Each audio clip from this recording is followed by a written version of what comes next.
गुरु भक्ति योग। गुरु भक्ति योग की नींव गुरु के प्रति अखंड श्रद्धा में निहित है।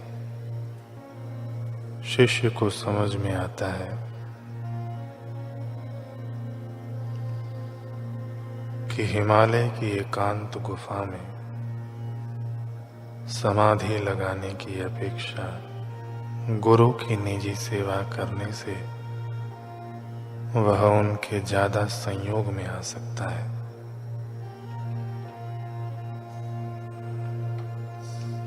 गुरु के साथ अधिक एकता स्थापित कर सकता है।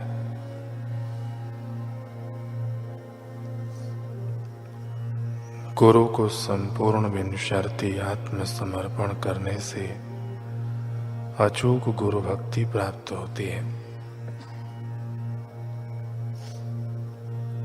जब आप मुश्किलों एवं मुसीबतों में आ जाएं, तब गुरु के कृपा के लिए प्रार्थना करें। अपने सच्चे हृदय से बार बार प्रार्थना करें। सब सरल बन जाएगा, ठीक हो जाएगा।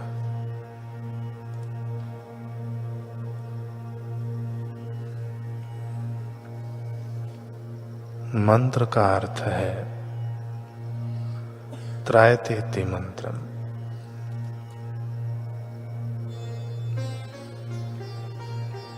जो हमें तार दे, जो विचार से संकल्पों और विकल्पों से रक्षा करता है, उसे मंत्र कहते हैं। एक है विचार का जगत, तो दूसरा है निर्विचार का जगत। एक है बुद्धि का जगत और दूसरा है आत्मा का जगत। बुद्धि का संसार द्वंद्वों का संसार है। वहां सदैव असमाधान की आंधियां चलती रहती हैं।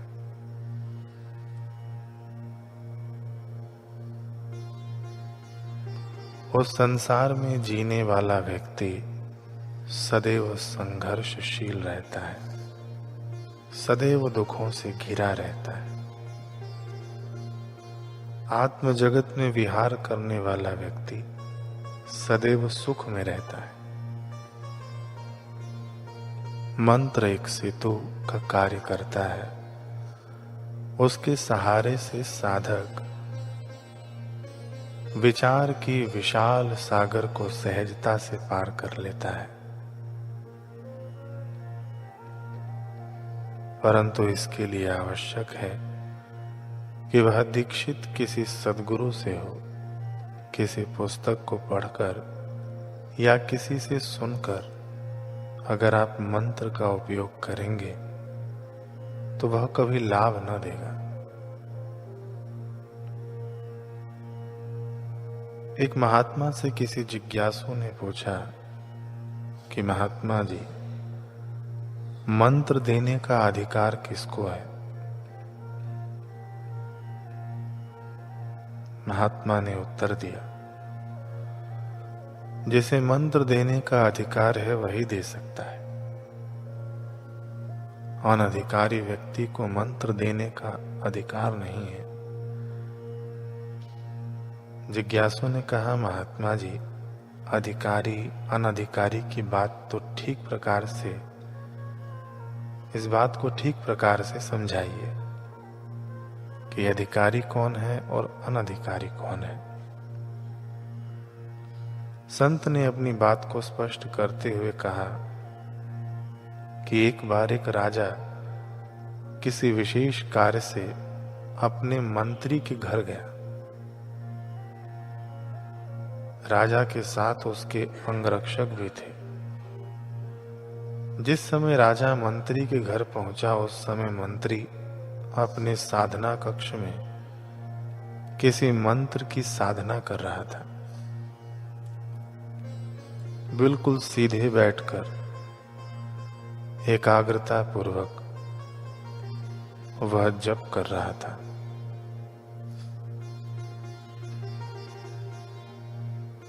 मंत्री का जप पूरा होने तक राजा को प्रतीक्षा करनी पड़ी।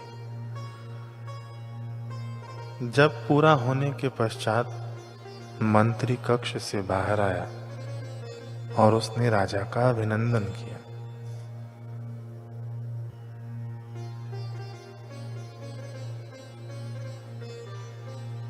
राजा ने मंत्री से पूछा कि कक्ष में आप क्या कर रहे थे?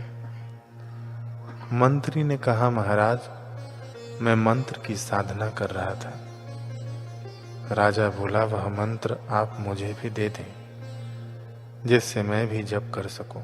आपको देखकर बड़ा अच्छा लग रहा था, इसलिए वह मंत्र मुझे दे दो। मंत्री ने कहा, महाराज, मंत्र देने का अधिकार मेरे पास नहीं है। किसी सद्गुरु से ही आप मंत्र ग्रहण करें।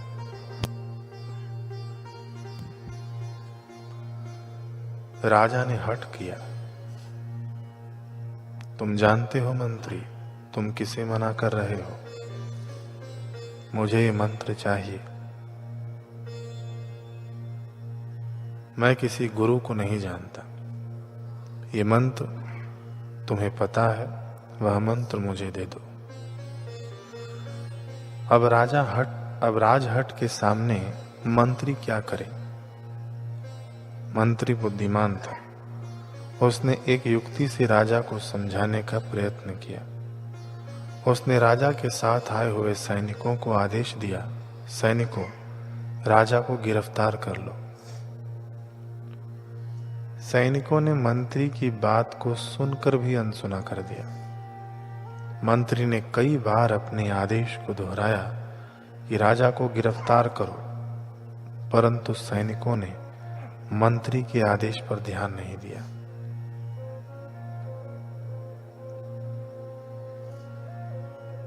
मंत्री ने विचित्र आदेश दिया। यह सुनकर राजा को बड़ा क्रोध आया। उसने अपने सैनिकों से कहा कि इस मंत्री को तुरंत गिरफ्तार कर लो। राजा का आदेश मिलते ही सैनिकों ने मंत्री को तत्क्षण गिरफ्तार कर लिया। तब मंत्री ने कहा, महाराज, मैंने आपको उत्तर दे दिया है। राजा ने कहा, तुमने उत्तर कैसे दिया? महाराज, ये सैनिक आपके अधिकार में है, मेरे अधिकार में नहीं। मैंने अनधिकार चेष्टा पूर्वक इनको आप की गिरफ्तारी का आदेश दिया। इन्होंने आपके आदेश का पालन किया, मेरे आदेश का नहीं, और मुझे गिरफ्तार किया। मंत्री ने स्पष्ट किया कि महाराज, जो जिसके अधिकार में है, अगर वह व्यक्ति आदेश दे तो काम शीघ्र ही हो जाता है। अनधिकार चेष्टा कोई करे तो दुष्परिणाम होता है। ऐसे ही दीक्षा का अधिकार मेरे पास नहीं। जिसके पास यह अधिकार है वही दे सकता है, और उसी से प्राप्त मंत्र फलदाता सिद्ध होता है। उसी मंत्र में शक्ति होती है जो सद्गुरु से लिया जाता है। उसके द्वारा दिया गया मंत्र अनेक शक्तियों से युक्त होता है। गुरुदेव जब मंत्र प्रदान करते हैं तो उसमें आचार्य की शक्ति भी सम्मिलित होती है, उनका संपूर्ण शक्ति सम्मिलित होती है। जीवन में कभी दुख और पीड़ा आए तो उसे चुपचाप पी जाना। अपने दुख और दर्द संसार के लोगों को मत दिखाना, क्योंकि ये वैद्य नहीं है जो हमारी समस्या का समाधान कर दे। यह दुनिया बड़ी कठोर है, हमारे दुख को रो रो कर पूछेगी और हंस हंस कर संसार को बताएगी। अपने जख्म उन लोगों को न दिखाना जिनके पास मरहम न हो। वे स्वार्थी लोग मरहम लगाने के स्थान पर जख्मों पर नमक छिड़क देंगे। अगर कोई हमारे जख्मों पर मरहम लगा सकता है तो वह सद्गुरु ही हो सकते हैं। वही हमारे साथ गुरु मंत्र के रूप में सदैव विद्यमान रहते हैं। जब भी कोई दुख दर्द हो तो मंत्र रूप गुरु की शरण में चले जाना।